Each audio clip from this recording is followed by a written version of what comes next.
Hello, world. Welcome to Nisi's World again. I figured I'd come outside and sit in my gazebo and share something right quick again. I wrote this a couple weeks ago, and I just want to share because it helped me out even just this morning. So, um, here it goes. Welcome to Nisi's World. And I want to talk about pathways dug by someone else. We can title it that if you want. Pathways dug by someone else. I am here today because those that came before me paved the way so my path would be easier to walk through without trying.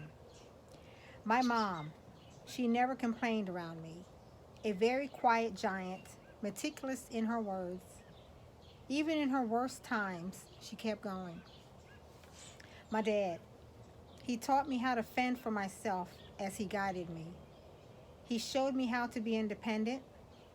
He took my hand step by step, then released me and told me I can do it.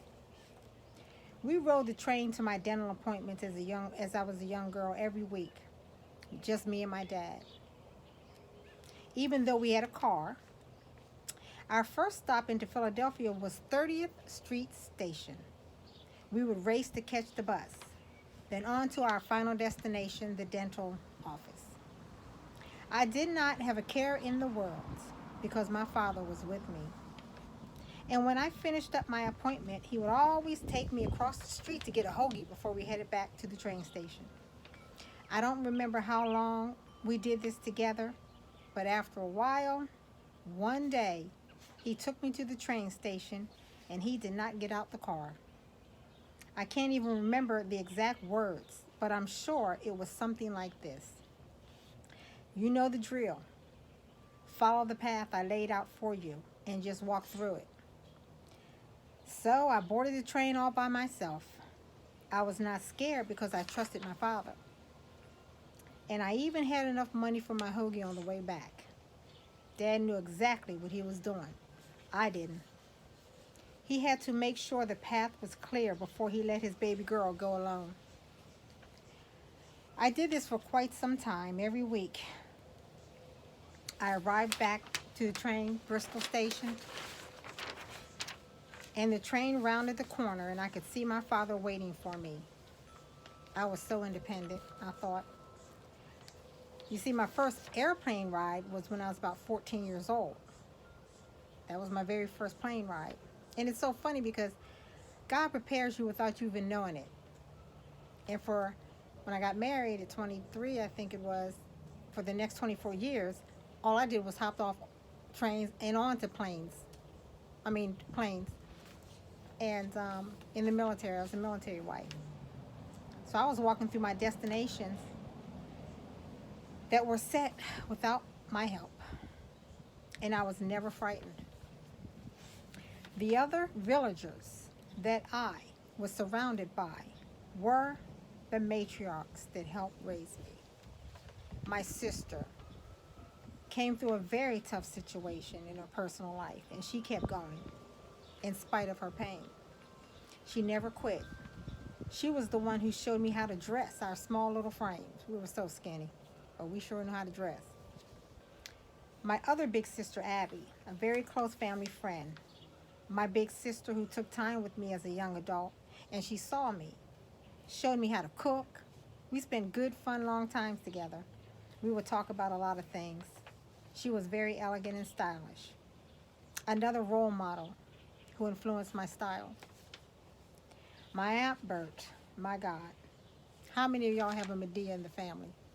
Well, my Aunt Bert was our Medea. She was ours. I can never stop talking about her. She was the realist, fighting her own demons I did not even know about at the time, but she also kept going. She spoke her mind and did not sugarcoat anything. My Aunt Dino, my aunt demonstrated hope and the faith she had in God right in front of us every single day. Never heard her be discouraged, and I'm sure she had to be, probably, maybe. Every day of my life, she taught us about God. They all did. She was a second mother to us, though, my mother's brother's wife. and living right next door to us made it quite easy. My Aunt Lillian is now a big part of my life in my senior years because I'm 60. I am a reflection of her. God, do I dare say that? If she thought you forgot about it, she's going to remind you over and over again for sure. But thank God for her. I love her. These are and were the matriarchs in my life, all of my life. They set me off into the world well prepared. These were my elders, the God-fearing wise women in my life, who dug through and paved the way through the tunnels of life, way ahead of me so I would not have to dig so hard. So now it's my turn to run the race, take the torch and help guide someone younger than myself if they ask me for help, to start digging where my elders left off, and do it with the love and the understanding and the knowing that while I may not be my brother or my sister's keeper, I too was once that young girl raised by a village. Remember the blessings from your past, people, who shaped you, who helped mold you, who dug out a hole from a mountain just for you to walk through.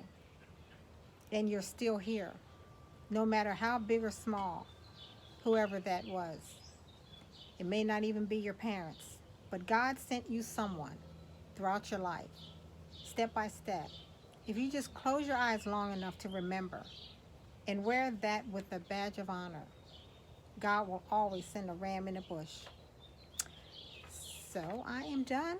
I just wanted to share that love with you, world. So have a most beautiful day. And God bless us all. Bye for now.